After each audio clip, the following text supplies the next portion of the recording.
வணக்கம். தாய் டிவியின் பிரதான செய்திகளுடன் இணைந்திருக்கும் நான் ரோஷானி மனோரஞ்சன். முதலில் தலைப்புச் செய்திகள்.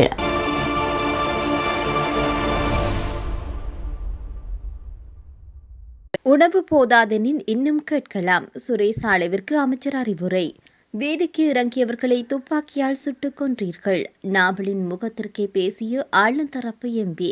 நாட்டை வங்குரோத்து நிலைக்கு தள்ளியவர்கள் இவர்களே. விமர்சனங்களை கொட்டியவர்களுக்கு அரசு தரப்பு பதிலடி.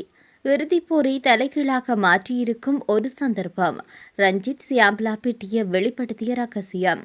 ஈரானுக்கு வழங்கப்பட்ட 60 நாட்கள் தடை தளர்வு தற்காலிகமானது. அமெரிக்கா இறுதி எச்சரிக்கை. வெனிசுலா போர் செலவை விட 28 மடங்கு லாபம் ஈட்டியுள்ளோம். ட்ரம்ப் அதிரடி அறிக்கை. இனி விரிவான செய்திகள்.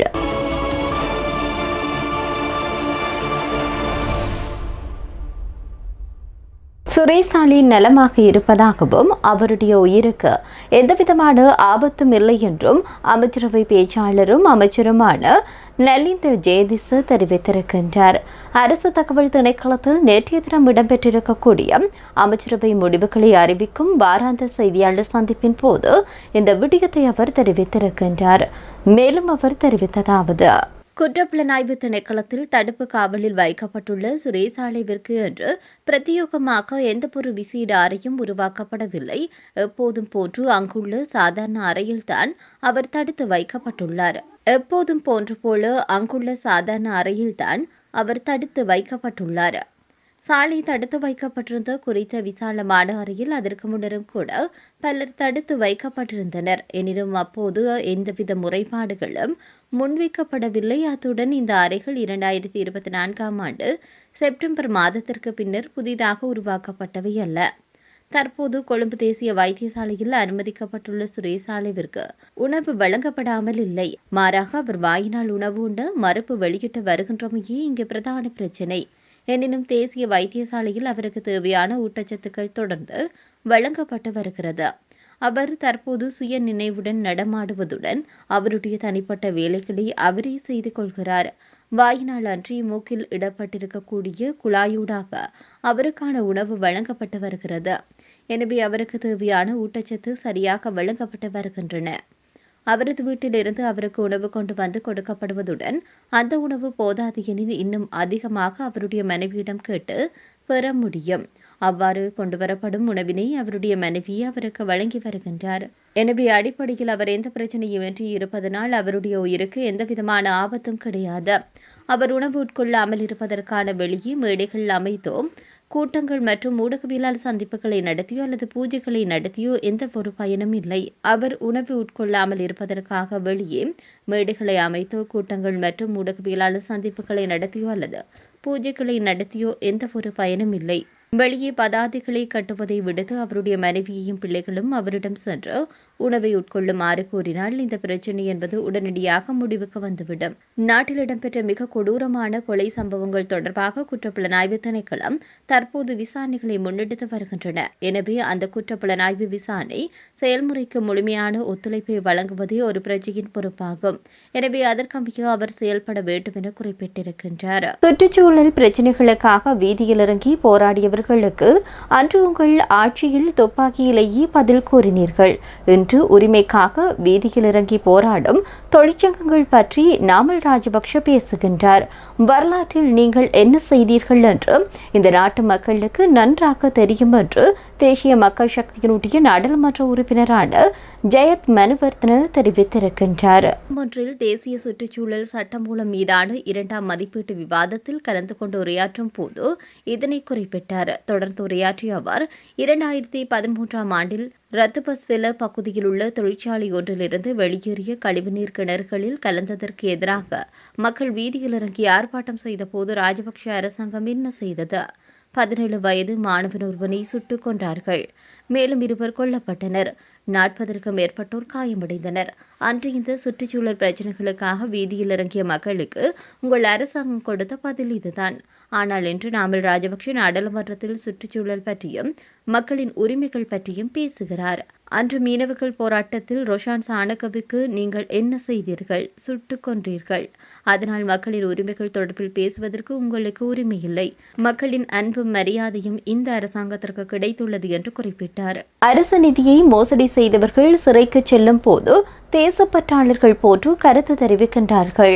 மக்களுக்காக குரல் கொடுப்பதனால் அரசாங்கம் பழிவாங்குவதாக ஊடகங்களிடம் குறிப்பிடுகின்றார்கள். ஆனால் தான் ஏன் சிறைக்கு செல்கின்றோம் என்பதை அவர்கள் குறிப்பிடுவதில்லை என்று கைத்தொழில் அபிவிருத்தி அமைச்சரான சுனில் ஹந்தினித்தி தெரிவித்திருக்கின்றார்.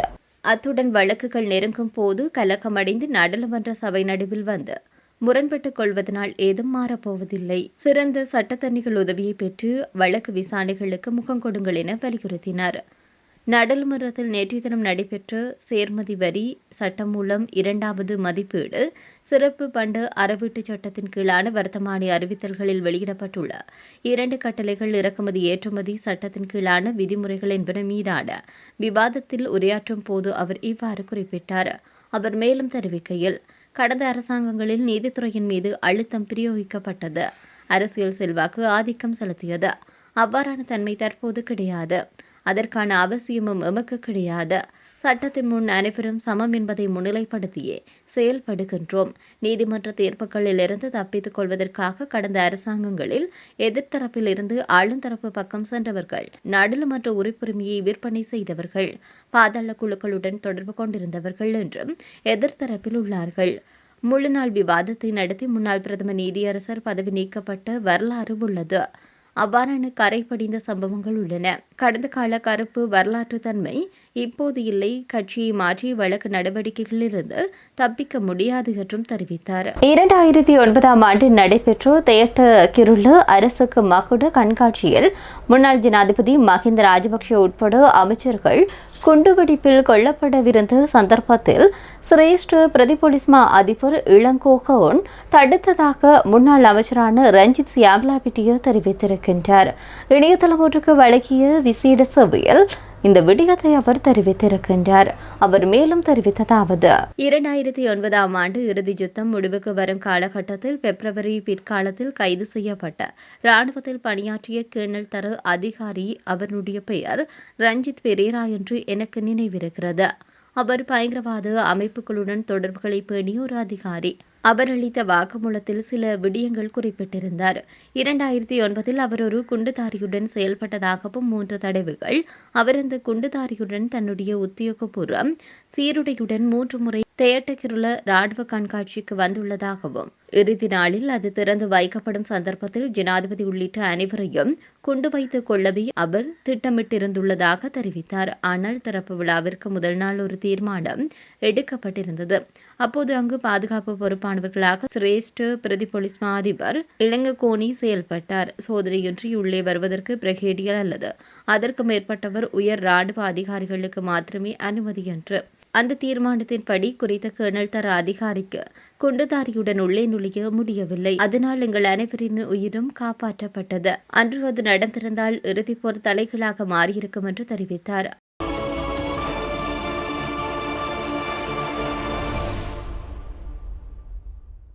ஈரான் மீதான 60 நாட்களுக்கான பொருளாதார தடை தளர்வு என்பது ஒரு தற்காலிக நடவடிக்கை மட்டுமே என அமெரிக்க வெளியுறவு அமைச்சர் மார்க்கோ ரூபியோ தெரிவித்திருக்கின்றார். அத்தோடு புதிய ஒப்பந்தத்தின் கீழ் தெஹ்ரான் வழங்கிய வாக்குறுதிகளை முழுமையாக நிறைவேற்றும் என வாஷிங்டன் எதிர்பார்ப்பதாகவும் அவர் தெரிவித்திருக்கின்றார். மத்திய கிழக்கு பிராந்தியத்திற்கான உத்தியோகபூர்வ பயணத்தின் ஒரு பகுதியாக குவைத் நகரின் செய்தியாளர்களை சந்தித்த போது இதனை அவர் வலியுறுத்தினார்.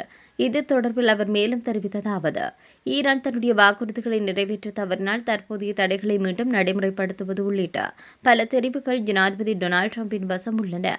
இருப்பினும் ஜனாதிபதி உடனடியாக அதனை செய்வார் என்று நான் கூறவில்லை. அத்தகையதொரு கடுமையான தெரிவும் அவரிடம் உள்ளது என்பதையே குறிப்பிடுகின்றேன்.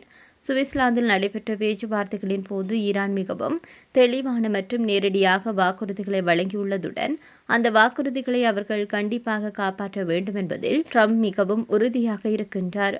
ஈரான் தன்னுடைய இணக்கப்பாட்டை தொடர்ந்தால் மட்டுமே அமெரிக்காவும் இந்த உடன்படிக்கையை முன்னோக்கி கொண்டு செல்லும். தவறினால் அடுத்த கட்ட நடவடிக்கை குறித்து ட்ரம்ப் தன்னுடைய அதிகாரப்பூர்வ தெரிவுகளை பயன்படுத்துவார். அவர்கள் தங்களுடைய வாக்குறுதிகளை காப்பாற்றுவார்கள் என்று நம்புவோம் என தெரிவித்தார். வெனிசுலா நாட்டில் அமெரிக்கா நடத்திய ராணுவ நடவடிக்கை சரியாக 48 நிமிடங்கள் மட்டுமே நீடித்ததாக அமெரிக்க ஜனாதிபதியான டொனால்ட் ட்ரம்ப் தெரிவித்திருக்கின்றார். இந்த ராணுவ நடவடிக்கையின் மூலம் அமெரிக்காவிற்கு ஏற்பட்ட செலவினங்களை விட அங்குள்ள எண்ணெய் வளங்களை பிரித்தெடுப்பதன் மூலம் 28 மடங்கு கூடுதல் தொகையை அமெரிக்கா மீட்டெடுத்திருப்பதாக அவர் அதிரடியாக உரிமை கோரியுள்ளார். சர்வதேச அளவில் பெரும் விவாதத்தை ஏற்படுத்தியுள்ள இந்த ராணுவ நடவடிக்கை மற்றும் அதன் மூலம் ஈட்டப்பட்ட லாபம் குறித்து முழுமையான விவரங்கள் ட்ரம்பினுடைய இந்த புதிய அறிவிப்பின் மூலம் மீண்டும் பேசு பொருளாக மாறியுள்ளது. போருக்கான செலவுகளை காட்டிலும் பல மடங்கு அதிக வருவாயை எண்ணெய் வளம் மூலம் அமெரிக்கா ஈட்டியுள்ளதாக ட்ரம்ப் குறிப்பிட்டுள்ள கருத்து சர்வதேச அரசியல் அரங்கில் தற்போதைய முக்கிய செய்தியாக பார்க்கப்படுகின்றது. இத்துடன் தாய் டிவியின் பிரதான செய்திகள் நிறைவடைகின்றன. நன்றி.